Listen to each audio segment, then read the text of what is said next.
Man, Golesh got him stirred up. In the world full of podcasts, he's the undisputed heavyweight champion of hot takes, an Auburn sports homer, master of the boog, and message board legend. Get your buttons buttoned and your hats flattened because the Top Button Podcast is about to kick off.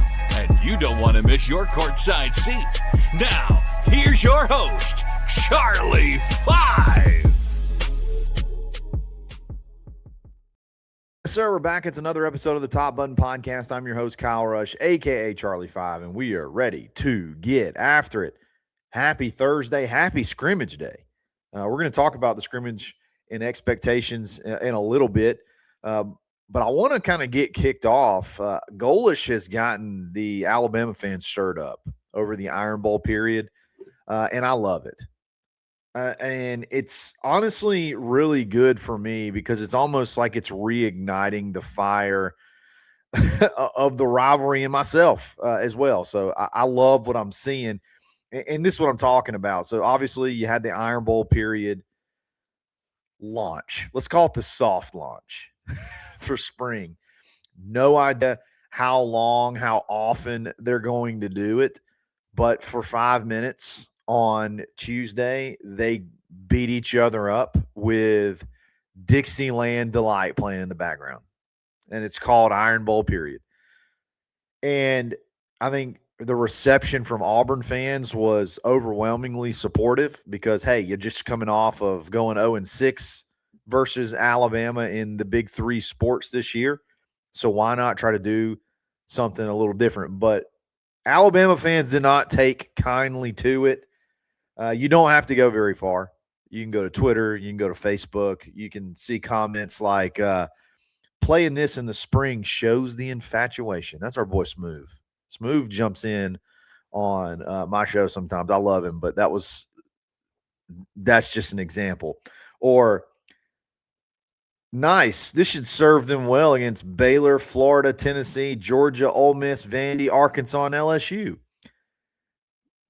John Murray, yeah, exactly. So playing this song once a day or whatever for 5 minutes, that's going to make them overlook all those other teams. I could go on and on and on. A lot of little brother stuff, a lot of this, a lot of that. And I think that's good stuff, man. I think that's good back and forth. I think Auburn's been just sort of like laid there and took it for so long now, especially over this last 5-6 years. Just lay there in some submission and just accept your fate. Shake it up, man. Golesh is the kind of guy that takes things personal. And I want to remind Alabama fans that are pointing to this and laughing, it's not like this hasn't been done in the opposite direction. What do I mean by that? It's not like Alabama hasn't had similar messaging towards Auburn. I don't have to go extremely far back, but we can start with after the 2010 Iron Bowl, the quote-unquote comeback. You had signs in the locker room, never again, with pictures of Cam Newton, with the score blowing the 24-point lead. And you say, oh, you're probably making that up. No, my guy. You can go search it right now on Google. It was so bad that Nick Saban had to actually answer for it at a press conference, at a rally, at a whatever you want to call those things, like those summer tours where you go. Auburn does them too. He was asked about it. Touched on the locker room signage at a speech in Mobile. Can you imagine what never again might mean, Saban said? Being ahead in a game 24-0 and losing the game 28-27, we don't want that to happen again. That's in the summer after the game, and the signage was up like right away.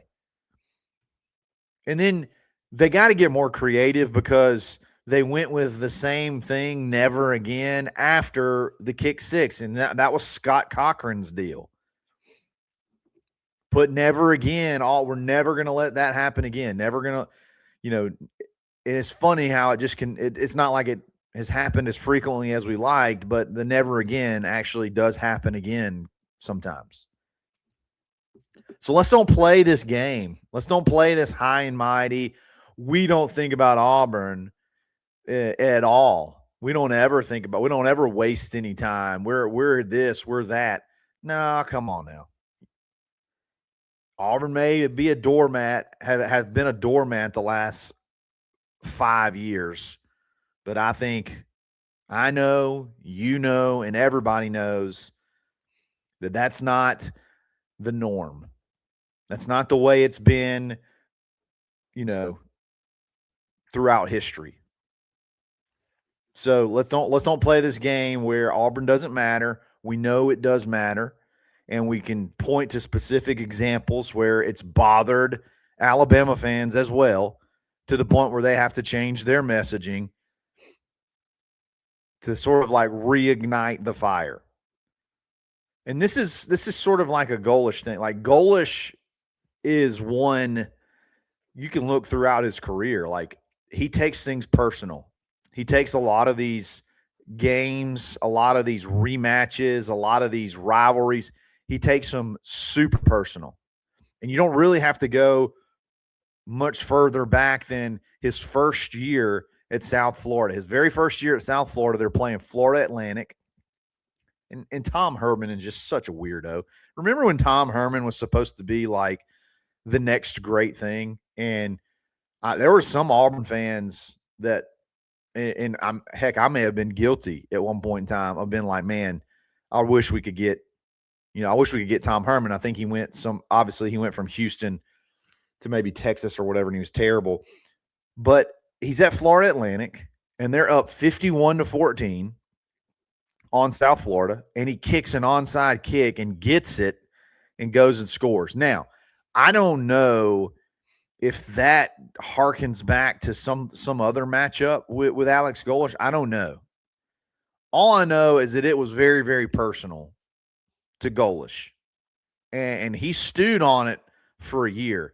And then you have the infamous somewhat of like a get the heck out of my way after the rematch the next year and subsequent blowout from South Florida, sort of like payback. And I think they won like 44-21 or something like that. And the score wasn't really that close. Ran for over 300 yards, just continued to pound them over and over again. And then you had the infamous meetup at the middle of the field. And it was sort of like a shake and pull and get the heck out of my way. Shake and pull and get the heck out of my way. And that really pissed off Tom Herman. That's just that's who Alex Golesh is. Like, he makes things personal. He finds ways to motivate the guys. He implements it, and it's serious. It's regimented. It's part of your everyday behavior.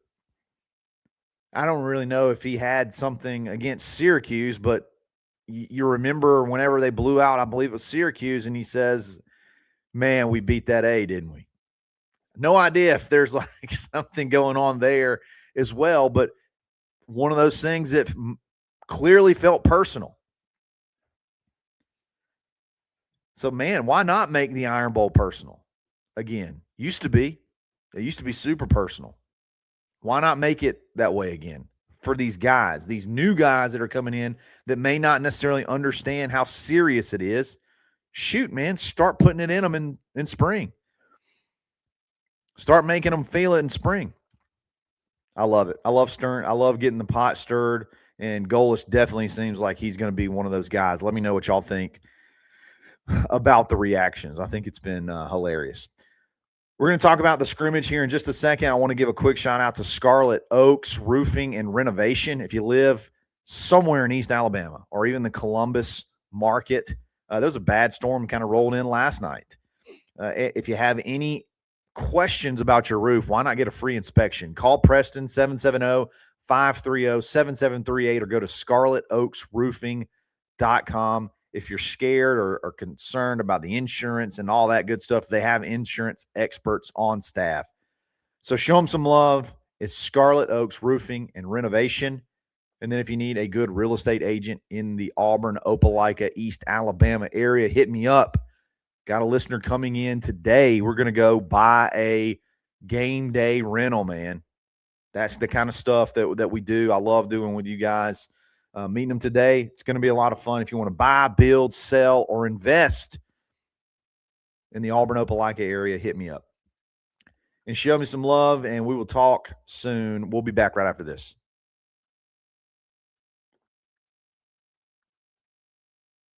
Super secret nighttime scrimmage under the lights tonight. Probably one of the first big ones. They've had, I mean, obviously they have those end of practice team periods where their scrimmages, so to speak, like it's ones on ones and twos on twos, and it's 11 on 11. But this is going to be a full, like, essentially like a dress rehearsal.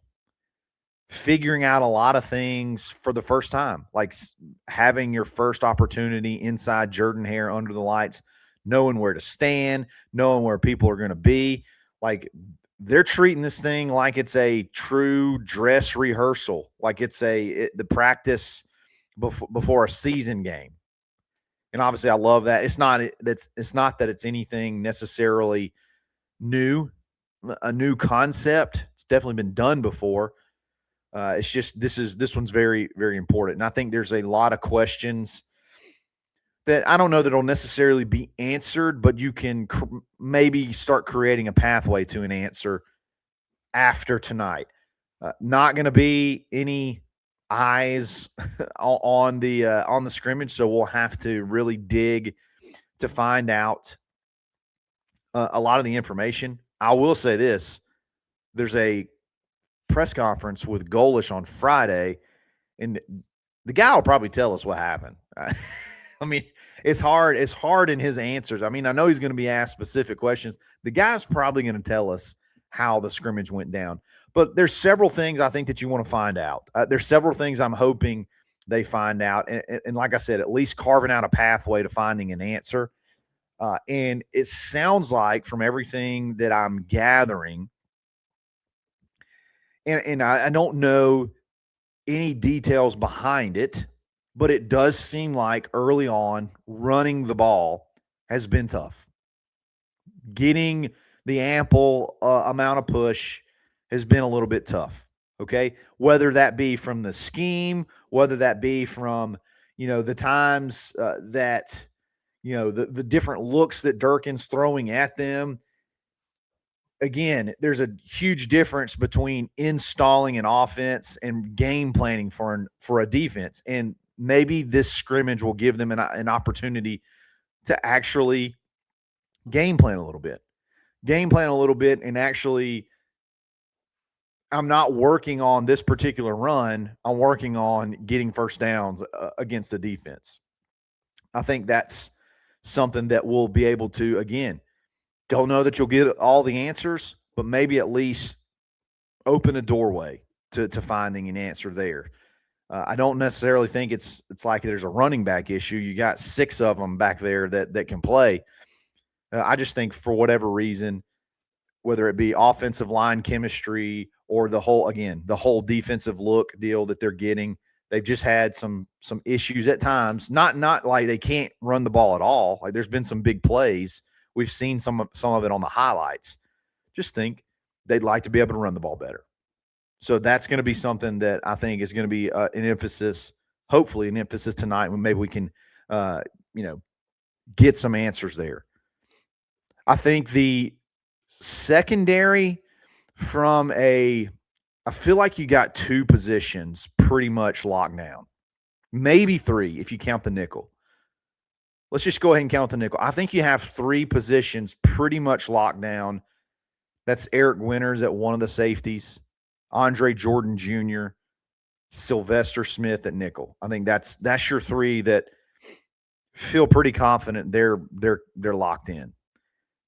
And then you got a bunch of other guys that are fighting for those other positions. You got that other corner spot where you got Gavin Jenkins, you got Shamar Arnaud, you got Blake Woodby, you got Rayshawn Pleasant. All, I think, have made plays at times too this spring. I think Rashawn Pleasant has had an interception. You got the older Tootle brother that had an interception in one of the last big simulated 11-on-11s at safety, kind of turning heads a little bit. So the secondary competition for those limited spots or those other spots is going to be fun to watch, and maybe you start kind of creating a pathway to those answers. And then along with running the ball, there's those two spots that are sort of up for grabs. Not really, because the left tackle is probably going to be Stanton Ramil after he's back healthy. But the right guard spot and then left tackle right now are somewhat not interchangeable from the standpoint of the right guard can play left tackle, but like there's just a lot of guys coming in and out in those positions. So maybe you sort of lay the groundwork for figuring out exactly who might be, the number one guy over there. And then some other rotations if guys get dinged up or you need to put a new center or you want to see what Kale Ellis looks like and then how does that shake up everything across that front. You can do a lot of things just continuing to build the depth and continuing to build the continuity and honestly future success of that room. And then obviously quarterbacks. Quarterbacks is another thing. You want to see Byram continue to make big plays, continue to make big throws. It's so hard for him in these particular situations just because his legs are such a weapon. And I know, he's even done interviews. I know that he says that, he wants to throw first, but dang, man, that's a weapon. Those legs are just as good as a check down. You know what I mean? But you definitely want to see him make some big plays. And then I think you want to see kind of a true backup emerge. Feels like Tia is starting to maybe separate himself a little bit, but maybe go ahead and make a couple of plays to where, again, that's no question. And then you can just kind of continue to build off of that. So a lot of stuff that I'm sure we'll hear about. Hopefully we'll get some details. Hopefully we'll have some folks. We can have some espionage is not the right word, is it? Some spies. Just kidding. Hopefully we can have at least some folks that can share some of the more finer details of the scrimmage, the bigger plays in detail versus just some very high level stuff. So we'll see what happens, but it's exciting. And first scrimmage, and then, man, A-Day is closing in. A-Day is just, 16 days away, I guess. So barely over 2 weeks. It's good stuff, man. I'm actually getting pretty excited for it. Hopefully you guys are too. And we're going to try to do some kind of get-together. So just be on the lookout for the details on that. And then obviously Auburn's got your NIT Final Four matchup tonight versus Illinois State. Auburn's still a 6.5-point favorite, which is cool. Good to go in as a favorite. Illinois State does not have a ton of size whatsoever. They do have their big man, though, he's a hoss. He's like a Charles Barkley style forward. If you catch my drift. Chase Walker, he's like 6'8", 6'9", almost 300 pounds. But that's really it. Their guards are smaller, 6'1", 6'2", 6'4". And they play a lot of guards, and they shoot relatively a high percentage from the three-point line. So Auburn's definitely going to have to extend and not get in a situation where, like they have in the past, where they're leaving guys open, because I think these guys can knock them down. So a lot to play for. You had a shot in the arm with, adding the big 7-foot center for next year. You hire your GM. Like, hopefully they can kind of keep that positive momentum rolling, win this one, get to the championship. Let's just walk through this thing, man. Walk through this NIT, win it, put it under our belt, and move forward. Need big games from guys like Kevin Overton, Elijah Freeman, obviously Tahad. Let's just go ahead and put this one away tonight. We will have a barn cast, so make sure you're locked in for that. It's going to be a lot of fun. Those have been a blast. All the NIT ones have been just incredible. So make sure you're locked in for that tonight. I believe it's at 8:30 tip. So subscribe, hit the alert bell so you're alerted and you're ready to go when we drop that thing. So, guys, really appreciate it. Let me know what you think about stirring the Bama fans up. Let me know if you love it, if you hate it, and everything in between. Y'all have a great rest of your day. We'll talk again soon. It's another episode of the Top Button Podcast. Stay buttoned. Thanks for listening, and drive home safely.